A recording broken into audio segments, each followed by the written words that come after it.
In the summer of 2003, I began filming the series Atheism, A Rough History of Disbelief.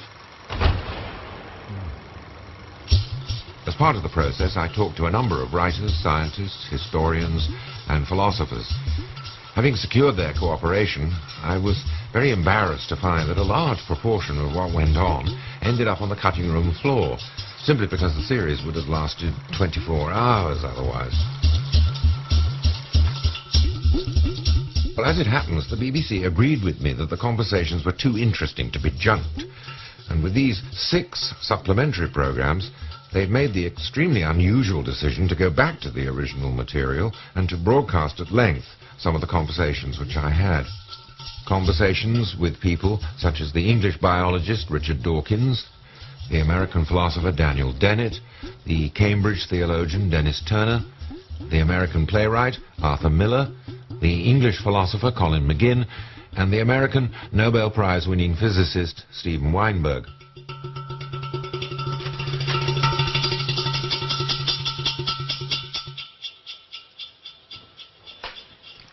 When I talked to the English philosopher Colin McGinn at his apartment in New York, we discussed at some length the meaning of the word belief. And much of that discussion is in the Atheism series. But to begin with, I just wanted to get from Colin a sense of what it felt like to be a skeptical English philosopher in a country as seemingly religious as the United States. Sometimes Americans will say, so you don't believe in God? And I say, that's right, I don't believe in God. And they say, so do you believe in anything? Oh, yes. Do you believe in anything? And I say, I believe in many things, and I don't make jokes to them about I believe in tables and chairs. And I say to them, you know, I believe in various ethical causes and political ideas and other aesthetic values, intellectual values, lots of things that I believe in. And they say, that's all you believe in? I said, that's all I believe in. Don't you believe in something God-like? You don't believe in the traditional God. Don't you believe there's something there? And I say, no, there's nothing there. And it's very difficult to get across to people who are religious, when you're an atheist, you mean you don't believe in anything like that whatsoever. It's not that you think nature is God, or it doesn't have personal qualities, or something like that. You don't believe in anything of that type. Nothing supernatural, nothing miraculous, nothing superstitious, no ghosts, no telepathy, you know, nothing of that kind. That's what it's to do with. It's not that I'm picking on God, you know, somehow, or picking on the Christian God and not believing in him. It's just nothing of that type. Well, don't you then get the answer which I get from people who are not necessarily religious? I mean, they don't belong to either or any of the 3 monotheistic religions. They will say, not just simply, there must be something, to which I would give the same reply as you, but where do you get your spirituality? Yeah, I suppose. It sounds as if otherwise there's a shortage of some sort, but I've never been able to get from them whether it's like some vitamin deficiency. Exactly. What do they mean by that? I mean, spiritual. Can an atheist be spiritual? I guess it's a matter of definition, really. I mean, it certainly can't be if it connotes anything supernatural, but you know, aesthetic and ethical values can approximate to what people call the spirit. You know, your most deeply held beliefs about human behaviour might be counted as spiritual, I don't know. Your feelings about nature, I suppose, might be. I mean, I wouldn't use the word. It doesn't seem to me to be a good word to use, a risky word to use, but it doesn't mean you don't have, any deep views about things, or deep convictions about things. Well, but that's where I always say the clergyman crouching in the laurel bushes leaps out and says, your deep feelings are, in fact, unacknowledged acknowledgements of the God you deny. Yeah, well, one of my deep feelings is that there is no God, and it's a bad idea to believe in God, and it's been very harmful.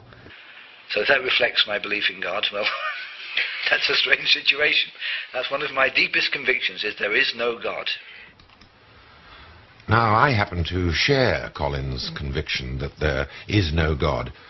And in my case, I never believed it. So I wondered if there had ever been a time in Colin's earlier life when he did believe in God. Well, with me, it was actually quite precisely delineated. It was, I can't remember the exact dates now, the exact times, but I think I was about 17 or 18 when the idea of believing in God, and it was Christianity that I was exposed to, became real to me. And it went on for about a year, I would say. Not much more than that. If you'd said to me when I was 10, do you believe in God? I probably would have said yes, I don't know. But it didn't mean anything. It was just sort of, everybody does, don't they? I mean, like the cows, everybody believes in them. Right? So it went, but then I actually started studying the Bible, because I was studying divinity A-level. So I started studying it, but we had a very charismatic teacher, an admirable man, Mr. Marsh, who I wrote about in my autobiography, who was very enthusiastic, and he was teaching us the Bible, and I was having to learn the Bible, studying it closely. It's like Old Testament, New Testament. So I know much more about the New Testament than most Christians now, and even now, 25 years later, I know more about it than most religious people. So I actually know it pretty well. It's what got me interested in philosophy. So at the same time I was getting interested in philosophy, it was through thinking about religion, studying the Bible. And I think there were two factors, confluence of two factors here. One was the interest in metaphysical questions, basic questions about the universe. How, what's it all about? What does it all mean? That kind of question. And on the other hand, there was an ethical component to it.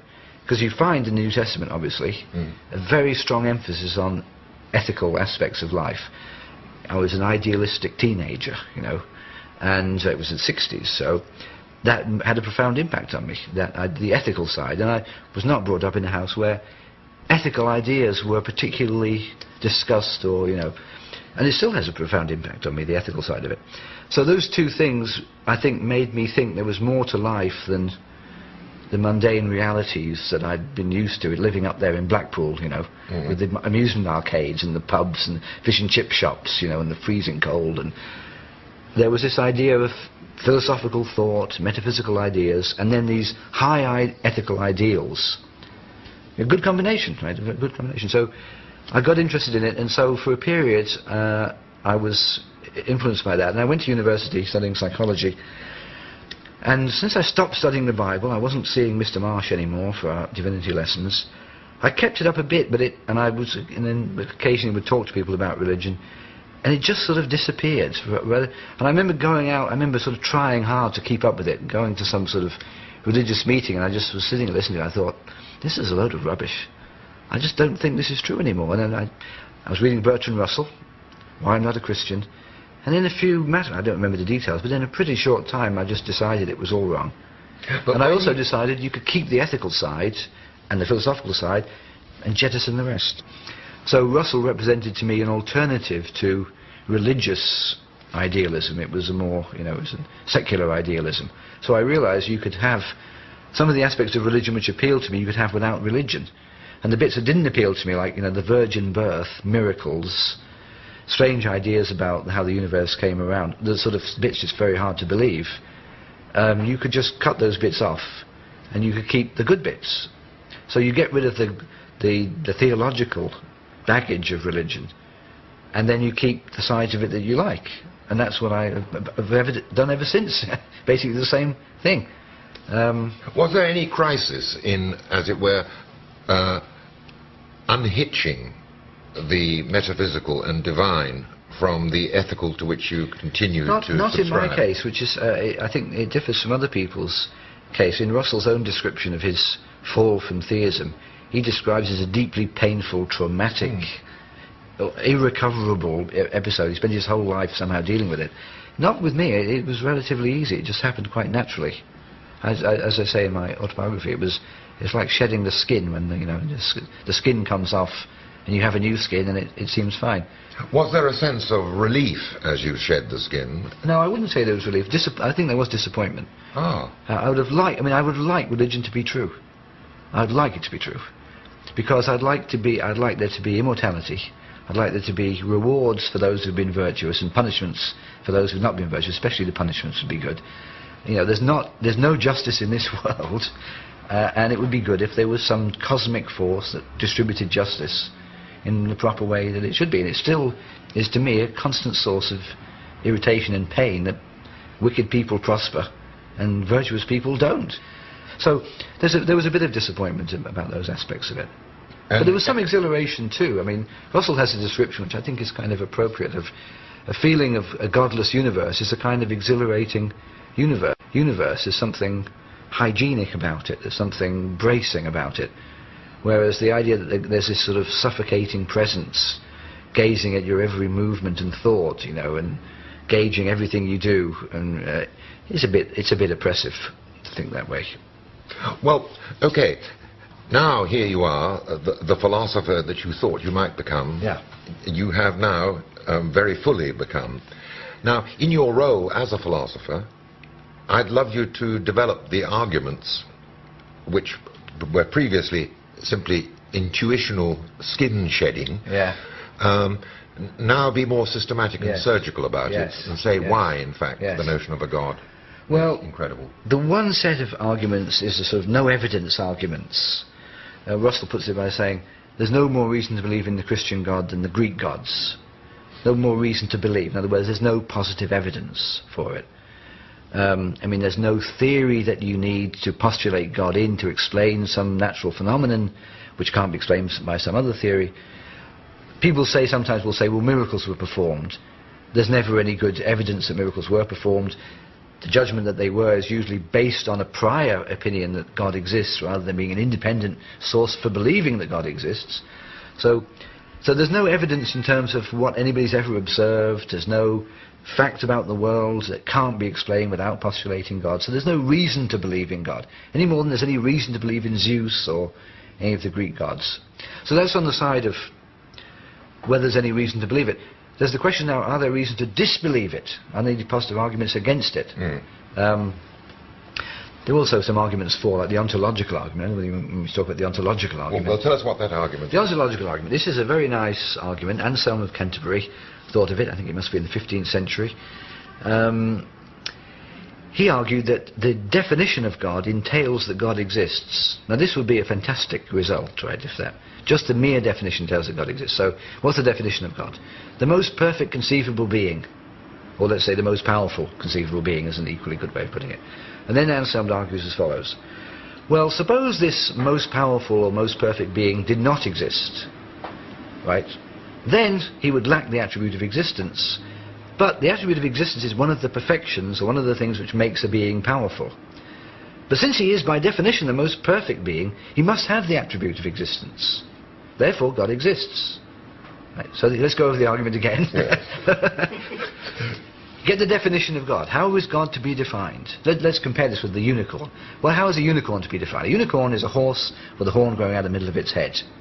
There's nothing in that definition to imply that unicorns exist, and unicorns don't exist.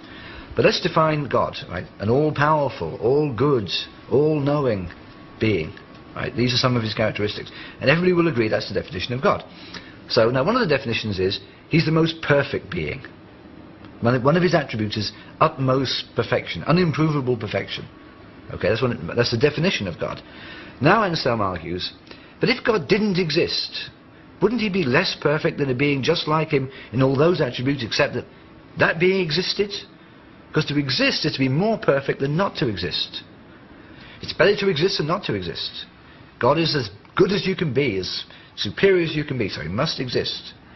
So we know by definition that God exists. It's a brilliant argument, right? But it's wholly unconvincing to everybody who hears it. They think there's something going wrong with that, you know. That's a very strange argument. All right, tell us what's wrong with it. Well, the difficulty is nobody's ever managed to pinpoint exactly what's wrong with it. I'll tell you what I think is wrong with it, though the issue is not by no means clear. I think what's very funny in the bit that strikes you as sophistical is the bit that says, God's the most perfect. Existence is one of the perfections. It sounds superficially plausible, but what does it really mean, right? It's one of the perfections. I like to compare this to somebody who said, let's take the most tasty meal conceivable. The most tasty meal conceivable. Does that mean anything to say that? This is the most tasty meal I've ever had, but it's not well defined, the most tasty meal conceivable, or, you know, the best football game conceivable. Not that I've ever seen. What does it mean? I mean, it's not a very clearly meaningful idea. So if we say we're defining God as the most perfect being, and we don't really lay down very clearly what we mean by perfect, then what does it really mean, the most perfect being? You know, he doesn't have the most perfect colours, because he's not coloured at all. You know, what does it? It's not clear what it means. So we can't always think that phrases like the most perfect conceivable F are always meaningful. Sometimes they are meaningful. The most perfect conceivable triangle It means one whose angles are precisely 180 degrees. But the most perfect conceivable moral being, what does that mean? It's not clear that it's so well defined. So that's what I think is wrong with it. But it's like with many a philosophical argument. Just because you can't refute it, it doesn't mean you should take it all that seriously, especially if form your common sense beliefs on the basis of it. All right, so much for the ontological. Yes, right, that's the ontological argument. Now, how about the other ones? Well, here's one I like. People think, I think psychologically this is quite important to people. That's why this argument is probably more important psychologically. People think, without God, life is meaningless. Where is meaning? Right? It's just an empty charade of, pointless and purposeless, valueless, going from one thing to the next. Well, the first reply to make to that is, you don't necessarily need to seek the meaning of life outside of life. Here's the premise, the assumption of that argument. Without there being a being outside of human life would have no meaning. So the meaning of human life must be conferred by another being. Here's my question. What gives the meaning to that being's life? Right? How does his life, God's life, derive meaning? Well, here's a dilemma, right? Either God's life has meaning intrinsically just by his existence, or not, right? Well, if it does, then it's possible to have a meaningful life intrinsically. So why can't our lives have intrinsic meaning? They don't need to have their meaning conferred by another being. But the religious might want to argue, without even reverting to the ontological proof of the existence of God, that the observable fact that we do have values and meanings is in fact evidence of the fact that something has given the meanings, in the same way that the argument from design says something has given the thing design. Well, I think there are 2 points there. One point is that the existence of values itself is an argument for the existence of God, like an evidence argument. Another point, though, altogether, is the idea that morality can only have a foundation if it's based on God's commands or God's desires, God's wishes. Right, now you started with the first one, of course. The thing to say about that is there's just no reason to think that the existence of values in human society depends on the existence of God. I mean, why should it? There's just no clear logical argument for one thing. Any more than the existence of ears, is a reason. I mean, there are various aspects of human life.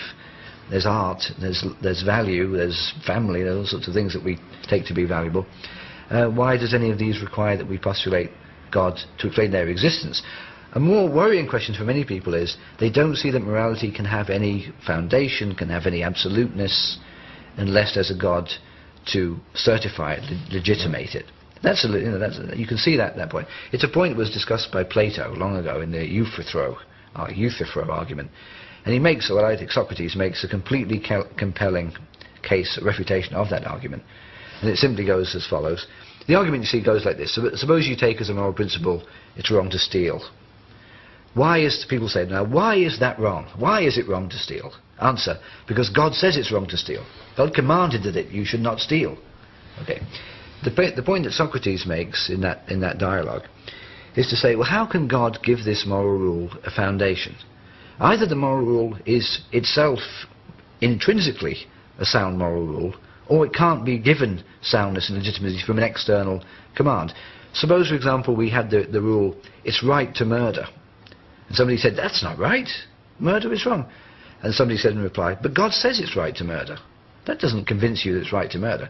If God says that something is right which isn't right, God's wrong. Right? He can't make something right just by saying it's right. What God has to do is reflect what's right in his commandments. So that's what he really does. It is wrong to steal, wrong to steal and wrong to murder. So God says that it's wrong. And he's right to say that. Why? Because it is wrong in the two cases. He doesn't make it wrong by saying it. He can't do that. If that was so, we'd have no reason to respect God's morality. In that case, God, as it were, appropriates our spontaneous and indigenous values, which then get, as it were, reflected back upon this hypothetical entity, that's right. which then seems to validate our beliefs. Exactly. So we don't need God to validate our moral beliefs. He couldn't validate them. His validations only work in as much as they correspond to what is morally right and is morally wrong. He can't make something be morally right when it's his validations only work in as much as they correspond to what is morally right and is morally wrong. He can't make something be morally right when it's not.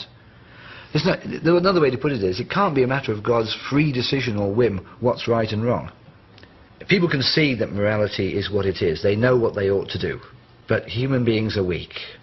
We're weak. We have weakness of the will. We don't always do what we know very well we ought to do. And that is, in most people, produces the phenomenon of guilt.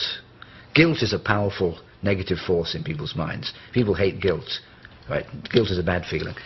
So you need something to prevent guilt. To prevent guilt, you need something to make you do what you know is right. But since human beings are weak, they don't always do what they know is right. But God gives you an extra motive to do what's right, beyond morality itself. Morality gives you a motive, but it's a motive which is rather fragile, rather momentary, intermittent, and easily broken. But if you've got the idea of God there, it can sort of give it some more oomph, gives it more power, and then you can do what you know is right more easily, more regularly, and that's perfectly sensible. That's why it's reasonable. It's not unreasonable anyway for an atheist to think that maybe we need God, or people need God, because without God they can't do what they know is right. And I don't believe that myself. I think people are not as morally depraved as the religious tradition says. I think most people will do what's right in normal conditions. They won't always, of course, but normally they will. They don't need God. And I think people who sometimes have lived with God as their moral support, their moral whatever it is that they're getting from it, when they cease to believe in God, they feel that it was not as difficult to be moral afterwards as they suspected it might be. And in fact, it was better, because there's a corrupting part to that conception of God, which is the idea that you're doing something good because God will reward you and think well of you. And that's a corrupting idea. It's much better to do what's good because it's good, and only because it's good. And that's your only reason for doing it. But the idea you're going to get the warm, fuzzy feeling, oh, God's really pleased with me today, I did this, that's not what morality ought to be about. Having discussed the various arguments that have been offered in favour of the existence of God, I asked Colin to summarise some of the best reasons for not believing. Well, the classic argument against is the problem of evil. This is, even religious people find this one very uncomfortable. So the argument is simply, God is meant to be a being who is all-knowing, all-powerful, and all-good. So how come there is suffering and pain in the world? Right? Why does God allow it? God, obviously, if he's all-good, thinks it's bad that this should occur, would rather it didn't occur, right? Like any decent person would rather it didn't occur, and yet he lets it occur. Now, that would be okay if he didn't have the power to change it, but he's meant to be all-powerful. We're told by religious people he intervenes all the time in various ways. So why doesn't he intervene to prevent the death of a child, or the torture of a prisoner? He doesn't do it. So you don't want to conclude from that, well, God is actually quite bad, quite a bad person. That's a conceivable conclusion you might draw. But what you conclude from it is the combination of these two characteristics is inconsistent. He's all good and he's all powerful. You need all-knowing too, of course, because he has to know it's going on. But it's essentially the conflict between being all good and all powerful and the existence of evil. And the standard reply to that, the apologists of religion will give the reply, God created human beings with free will. Now, there's the question, why did he do that, knowing the results were going to be horrific? Right? That was a pretty wicked thing to do, to start with. But let's put that one aside. But the problem with that argument is not all of the suffering in the world comes from the exercise of human will. Much of it comes from natural catastrophes or disease, accidents, all sorts of things can cause tremendous suffering in humans. Somebody's born with a genetic disease. No human being had any role whatsoever in creating that. That comes from nature, God's creation, of course, we're told. So God created a world in which it was inevitable there'd be tremendous suffering on the part of completely innocent human beings. But there might be religious arguments to the effect that he created this obstacle course for his created creatures endowed with free will in order to bring out the best in them. And I always find this one, to me, it brings out to me, the sort of hard-hearted, immoral side of this way of thinking about things. Because just think about what's being said when somebody says that. You've got the innocent child with some terrible disease, and God's up there saying to himself, I really need to test some people here. They need to put the obstacle course needs to be put there. Let me pick on this little 2-year-old girl, put her through this terrible ordeal, and I'll test the other people. I mean, if any human being said to you that's what they'd done, suppose I decided, in my wisdom, I need to test some people here. I need to improve their moral characters. So I'm going to do this terrible thing to their child, you know. You'd think I was the wickedest person in the world to do that. Well, why isn't God? If that's what God does, I have no respect for him. I think that's a wicked thing to do. God shouldn't do that. If God cares about human beings, he should not allow that to happen. Having discussed the arguments both for and against religion, we turned to speculation as to the reason why so many people still had a need to believe.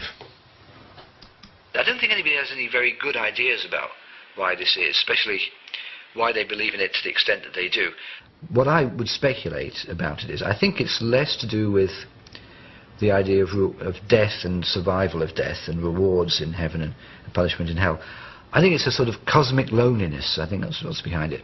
It's hard for people to accept that we are alone and that nobody cares outside of us.